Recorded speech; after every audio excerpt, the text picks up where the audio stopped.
Hi, my name's Dee and welcome to Sunchild Tarot and welcome to your new moon readings for the new moon in Cancer, 10th of July GMT, like really early in the morning, 1 in the morning, so 9th of July for a lot of the rest of the world. Now, as ever, this is a bulk introduction. I'm going to discuss a little about the moon beforehand because, oh God, I've got so much to say. But there is a timestamp in the description down below if you want to fast forward to your reading or if you are watching more than one. Because I would say, as ever, watch your sun, your rising, and your moon, to be honest. But the moon one is sort of a more internal process, or at least one would assume. But the other thing with this is a general reading. General reading rules apply, so timing's not absolute. If someone else appears in the reading, you can get them mixed up because I'm seeing actions and energies. I don't put a lot of stock in that, but I can see how it can happen. But more importantly, what I would like you to do is ask a question. Now, if you don't have one yet, watch my little waffle about the moon, and that might inspire one. But if you are aware of one, pause the video if you need to. Think about all of the questions that are around you at the moment and focus on one of them. But be aware of all of them because cards will answer what they want. There's, obviously, as a YouTube channel, please hit that like button while you're here, or if you like my analysis of the moon and the new moon events, let's put it that way, then hit that subscribe button. There will be more and they are only going to get better because, as I say, I am not an astrologer. I am learning this stuff, but my God, it doesn't end and it's fascinating. So I want to thank you to all returning subscribers, and also point out that I will be doing a show with astrologer David Fisher about the astrology from a Hellenistic, with David from a Hellenistic astrology point of view. And just remember, it's a general reading I'm about to do here. Don't give away your power. If the reading is for you, which there's a past and a present always, well, actually this time it's more of just a present. But if the present doesn't fit, don't try and make it fit. Now, this time I've been led to use the Steampunk Tarot. Now, I've actually got 3 decks called the Steampunk Tarot, but this is a big box one from Tuttle by John and Caitlin Matthews. And the more I work with this particular deck, the more interesting it gets because it's got elements of, whereas the in-between tarot has sort of the space in between each card, this one, the minor arcana seem to be combinations, like a combination of wands and pentacles, or a combination of cups and swords, or a combination of the other 2 ways of doing it, which my brain's gone completely blank for a second there. But anyway, like I say, if you're wanting to get a personal reading from me, there is a link in the Facebook, in the description, a link for the Facebook page down below. Let's get my words in order. You can contact me there directly because it has got an inbox. There's a link tree down there if you prefer another way. Facebook's really the best way to do it. Right, let's get on about this moon. You'll have to forgive me. I'm going to stop looking at the camera. I'm not used to having it quite so close. So as I look at the screen, you're going to really notice the difference. So this new moon is occurring in 18 degrees Cancer, 18 degrees and 1 minute. So there's an element of numerology 9, rebirth, or at least I always see 9 as rebirth. If you think about how you collapse numbers in numerology, the 9 always disappears, but it's always there. It never really leaves. It's like this supreme force behind each number. Now, 18 degrees Capricorn is within the arc of the angel Yael, or the Goetic spirit Ipos. Let me just change pages so I've got the notes up here, and of course I haven't written anything about Epos. That was clever of me. But by day it is ruled by the Goetic spirit Goujon, or by night Voil. Now Voil reveals the past, the present, and the future. You know, he reconciles enemies and brings love to a relationship. In medieval, wonderfully sexist speak, it says the love of a woman to a man. He creates friendships and ensures esteem. He knows all and can manipulate time. That I'm, if you've seen my videos before, you know I'm fascinated with what time is on a spiritual level as well as a physics level and everything. Now, the themes that I'm pulling from this new moon, you know how I say that I don't like doing relationship readings. Well, astrology and this new moon has told me to wind my neck in, because this new moon's very much about partnerships. It's in Cancer, it's about the home and family, but it's all forms of partnerships. So between you and a significant other, between you and your friends, between you and your rulers, elected representatives, however you want to say it. And there's a lot of themes about research, and this is all seen in the symbols for 18 degrees Cancer. But just in having a look at the partnerships theme to start off with, in the Astrology Hub podcast, Anne Ortley pointed out that Juno, the wife of Jupiter, the planet of marriage vows, you know, among other things, is retrograde at the moment and is on the South Node. So traveling in the same direction as the South Node. It's funny that Jupiter's gone retrograde, but Juno was already there. Jupiter's there, going back, chasing after her. And Anne said that this would indicate that there could be quite a few partnerships coming to an end.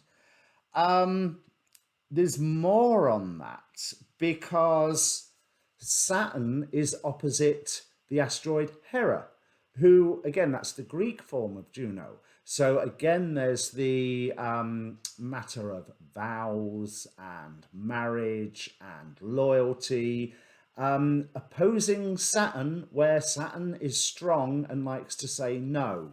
So there's that element of, yeah, I'm not doing this anymore. This vow, this contract, this agreement, it's not serving us. We need to do it differently. Now, I'm not saying that that means things are coming to an end, just the way things have been going so far is coming to an end.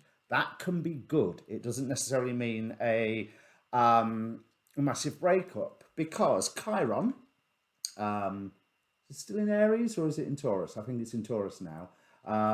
Let me just check with my chart that's up. I'm sure it's in Taurus. Yes, it is. Right, so Chiron in Taurus is parallel. Now, parallels work like a conjunction.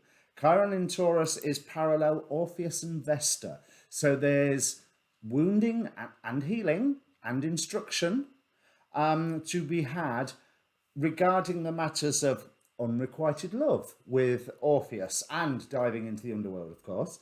And with Vesta, matters about the home. And you need to check the other astrologer videos about, especially Anastasia, Cosmic Astrologer, for a real in-depth look at Vesta during this new moon period. Sappho. Now, Sappho was a poet in ancient Greece, and she was a servant of Aphrodite. She's, as an asteroid, is very much about artistic abilities, sexual expression, and in Aquarius, Sappho likes to shock. Now, bear in mind that this, for the shock element, this Mars square Uranus, although the actual square is fading now, it's like 3.5 degrees going on 4 degrees arc, Mars is still parallel. So there's that Mars conjunct Uranus energy going on through the parallel. And we saw, wasn't it, January the 6th, that was Mars conjunct Uranus. So there's certainly energy for one partner to shock another. But with Chiron's presence with the Orpheus and Vesta, this can be a a healing thing. That healing thing is also we are enveloped. Apollo, I forget what sign Apollo is because I haven't written it down here. But Apollo is opposing Aesculapia, which I'm assuming represents Aesculapius. So there's the god of healing, and then his, I think he's Asclepius, sorry, is his grandson. And he was given to be the earthly expert on healing by Apollo. So with those opposing one another, they're both working towards healing, and I don't think that they're actually working at odds against one another. They are enveloping the whole zodiac in a way of creating the opportunity for some healing. Now, if we look at the symbols, the Sabian symbol, Cancer 19, because 18 degrees Cancer is the 19th degree of Cancer, a priest performing a marriage ceremony. And it talks about the ritualization of productive interpersonal relationships. But also another interpretation that I was reading talks about how marriage is, in a way, a tool of civilization to promote some form of conformity. Civilization promotes conformity to bring all facets of light into alignment. Before civilization began to take shape, there weren't any priests, ceremonies, or contracts for sexual relations. Civilization actually, by its very nature, promotes conformity, and it can create bondage and deny individuality. It is structured by laws and moral codes with penalties. So this is something that you can take advantage of, or here may well be something that will get challenged with that Mars-Uranus energy, because it's interesting that Mars being semi-sextile the moon, they can't officially see one another when they're next to one another like that. So it's quite possible that they will be working not necessarily at cross purposes, but pursuing totally different agendas. Now, I also want to say that there's a big note about research. Let me see, the Charabel degree is a man with a very old looking book before him. It has the appearance of Sonic Ancient Record. I think that might be a misprint here that I've got, but that's what it says, Sonic Ancient Record.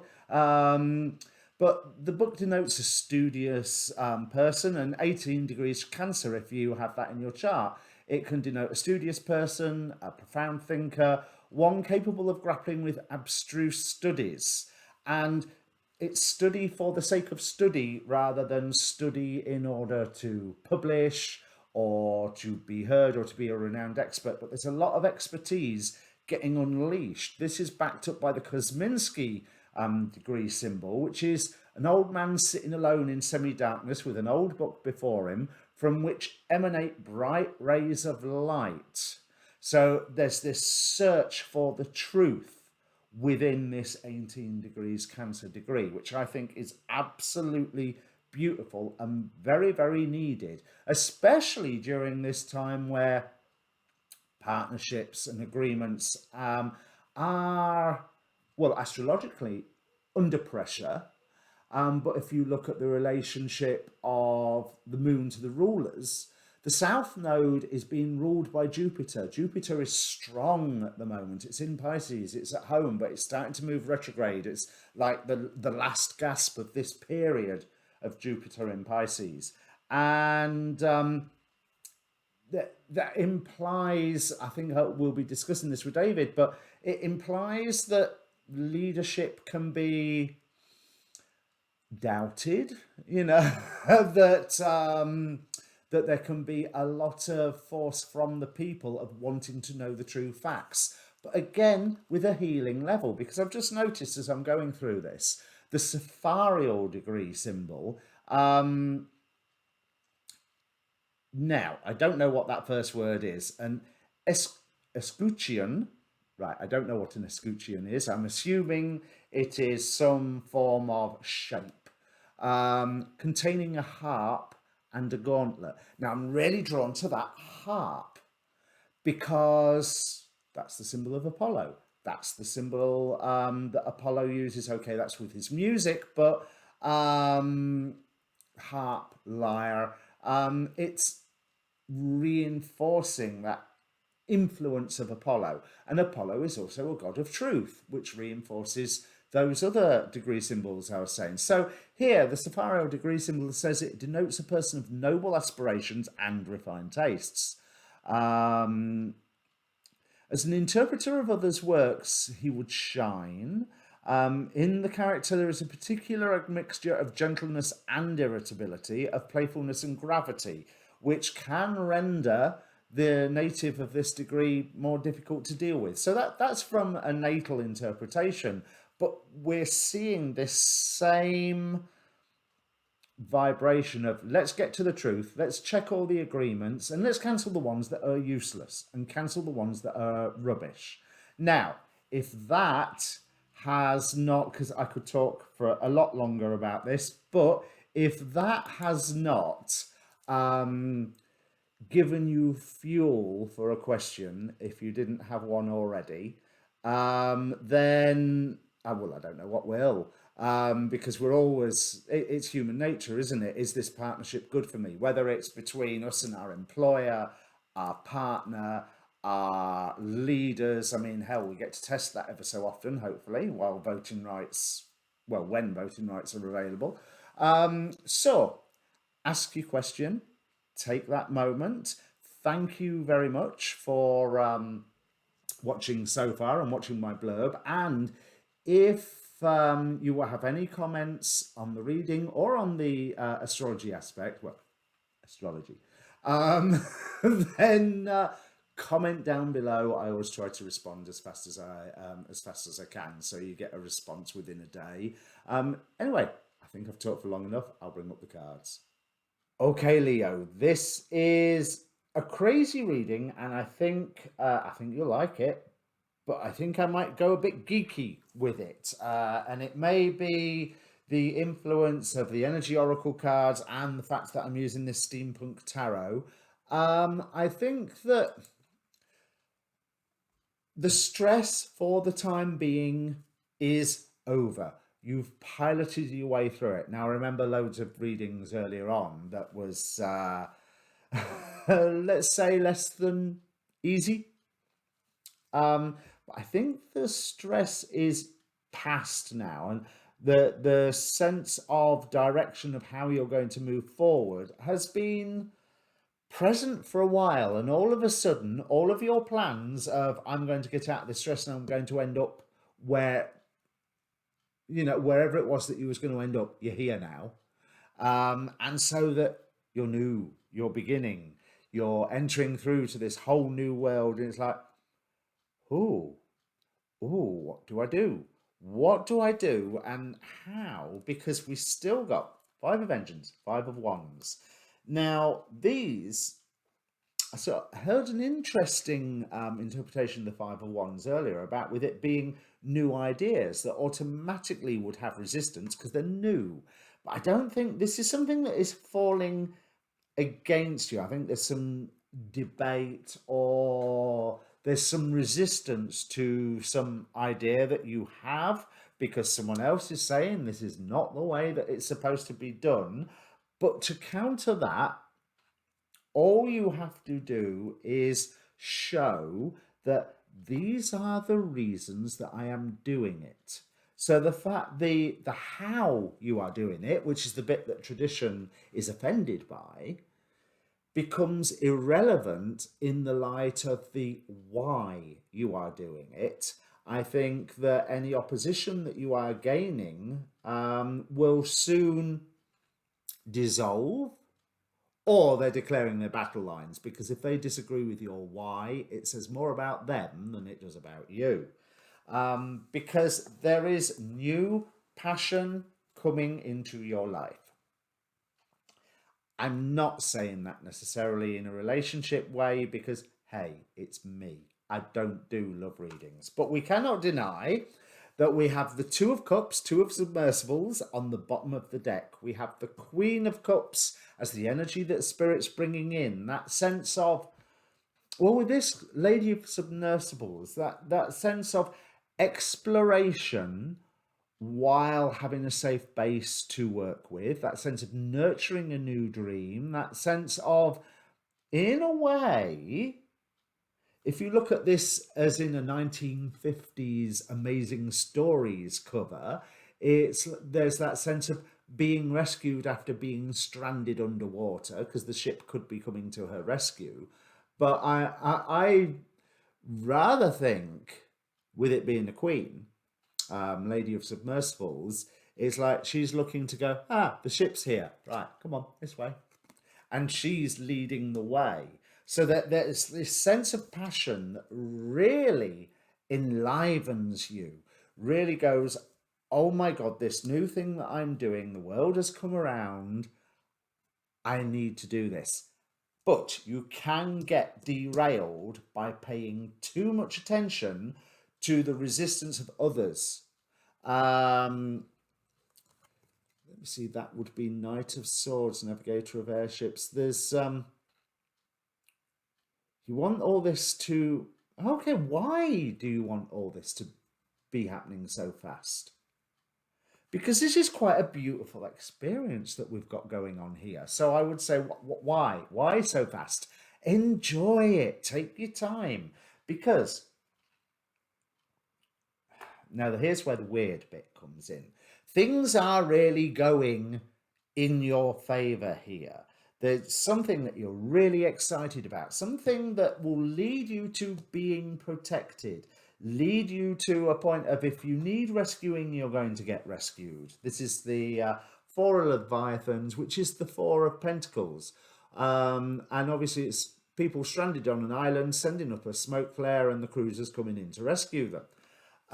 If you think about the Rider-Waite, the king hugging his pentacles, there's that sense of defense, but there's also that sense of, how long have they been on this island? You know, so this is the cast of Lost. Then we know that they were on the island for about 13,000 seasons. You know, so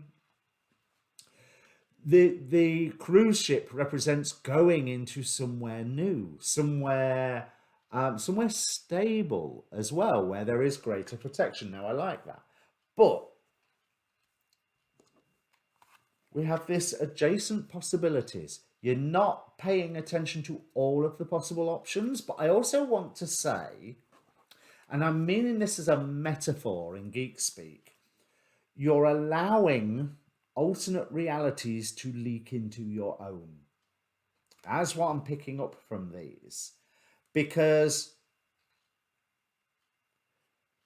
you're so full of love for this new way of being, this new reality, this new passion of how you're going to move forward, that quite possibly you can risk hamstringing yourself because you're wandering around like a lovesick teenager who's not looking where there's going, you know, and that's dangerous if you're like near a cliff, you know, or near a barbed wire fence or something like that. You know, you can soon hamstring yourself